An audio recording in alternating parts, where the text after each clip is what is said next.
I'm Sabrina Register, Comcast Neighborhoods. Welcome to Arlington, a charming pastoral community a little more than an hour north of Seattle. The weather has certainly turned cooler, but that doesn't mean you need to head indoors. There is lots of outdoor fun to be found here. Coming up, we visit a unique animal farm, think Down Under, in Arlington. We also head to a farm that celebrates fall and a Christmas tree farm. It's all coming up on Neighborhoods.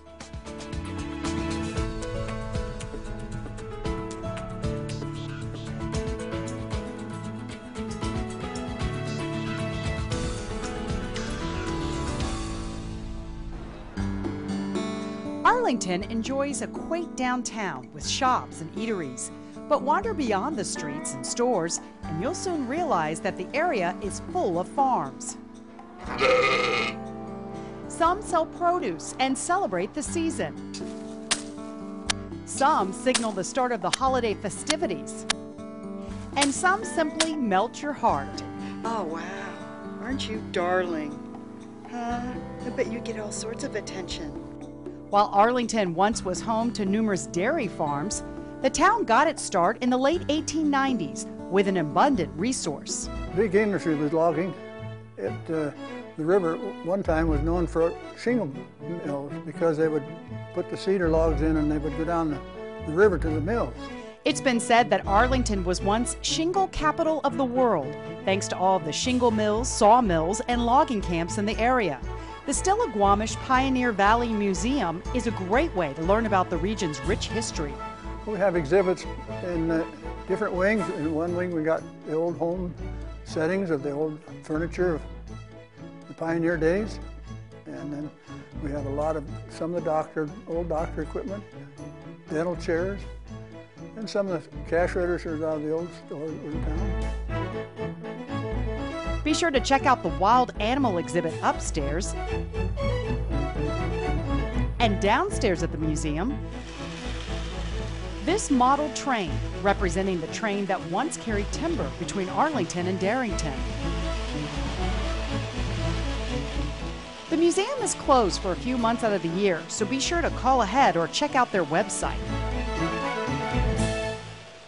An experience completely unique in Western Washington is just a short drive from downtown Arlington.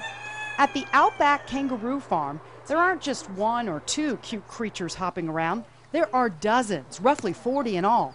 Wallabies, wallaroos, and kangaroos. Yeah, you can just give her a little scratch under her chin. Yes, she's a big girl. She's a big girl. Ray and his wife Joey Strom first laid eyes on a baby wallaby at an ostrich convention 16 years ago. Their furry family has been expanding ever since. Curious friends stopping in over the years eventually turned into a family business. It's been a lot of fun, very entertaining. You know, people are, and this is something that you don't normally get to see, which makes it more unique. During guided tours, visitors get to interact with the marsupials. Okay, give him a hug. Strom says despite their reputation as aggressive, these guys are gentle. Boy, you're a big boy, huh? A soft one. And chances are you can glimpse a mama with a Joey in her pouch. She's the cutie. We had a few more questions for Ray, so we asked. You know, that part of it's really nice. Yeah, I know. Competing. You're a hungry boy. Yes, you are. Exhibit for and asked people. Again. Crook, you behave yourself. The burro, and then. And again. Crook, you little beggar. Crook, you're being a pest. Yes, you are. Okay, well, when Crooks is done eating, we'll come back and show you the rest of the Outback animals. Another farm worth exploring in Arlington, Foster's Produce and Corn Maze. While berries and stone fruits from eastern Washington are sold in summer, activity here shifts into high gear in the fall. We have the Giant Pumpkin Patch, the Legend of the Trolls Corn Maze.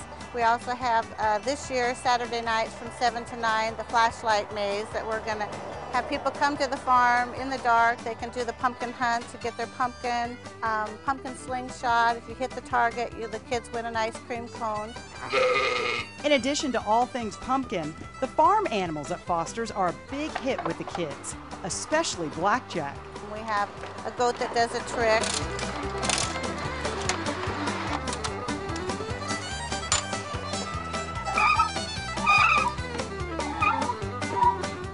They're known for our little goat blackjack that does a trick here on the farm. So a lot of things for the kids to do. We have wagon rides, get their big pumpkin, have a pumpkin carving contest, a lot of fun things.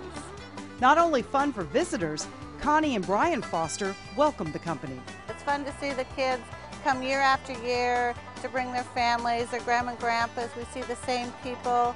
We're seeing new babies born, and they bring them here to show us their new babies, and it is fun. It is fun. This is what we enjoy. We always thought we were going to be dairy farmers, but you know, we just diversified, and this is what we do here now on our farm. Back at the Outback Farm, in addition to the kangaroos, there are some exotic animals climbing the walls. That's JR, he's big brother. As Joey Strom knows all too well, these leaping lemurs, native to Madagascar, won't stay in any one spot for too long. And while there are miniature donkeys and ostrich nearby, the lemurs' high energy makes them a big hit with visitors of all ages. Coming up, llamas and alpacas who like to eat and kiss. But first, at the end of a long and winding road in Arlington, a place popular with those looking for the perfect tree. And this is kind of a good tree for people with kids. They won't climb it because it's so bushy. That's right, a U-cut Christmas tree farm. Pilchuck's Secret Valley Christmas Tree Farm has been around for close to 4 decades. We have many variety of trees: noble fir, Douglas fir, Norman fir, Turkish. The list goes on. And we have real large nobles, which people really like. So just how large? Up to 18 feet, and bring hell, because they put up a fight. To prepare for the Christmas crush, Dirk works the off-season, giving his trees a proper trim. This is a Turkish fir from Turkey, and it's one of our exotic trees. They're real hard to find, and they're real slow growing. But they really make a beautiful tree. And you're just thinning it out? Thinning it out, trim her back so it stays bushy. Then you've got to cut the top to slow it down or it'll grow too fast. There you go. That's ready for Christmas. You make it look so easy. I've done it for a long time. Pack your walkie-talkies. The U-Cut farm sits on 40 acres, and get down to business, choosing the one you want to take home. While visitors come and go to pick trees or experience a pumpkin patch, the community of Arlington remains constant. We have a really down-home, hometown feel to Arlington, and people really cherish that. I think we just have some incredible givers in this community, and some really neat businesses, and everyone seems to, work together for the greater common good. So we're a pretty neat town. A shining example of community involvement, the recent restoration of the city's 1961 fire station. The new building will eventually be home to a 9/11 memorial, which will include a World Trade Center artifact Arlington firefighters brought back from New York this year. We'll be incorporating that into a wonderful memorial to honor all of our first responders, not just those that were lost in 9/11, but all of our first responders put themselves aside and put their community above everything else. And while everybody's fleeing a building, they go in. Arlington's friendly feel extends from downtown to the farms off the beaten path. That friendliness might come unexpectedly, but make your experience even more memorable. For Neighborhoods, I'm Sabrina Register.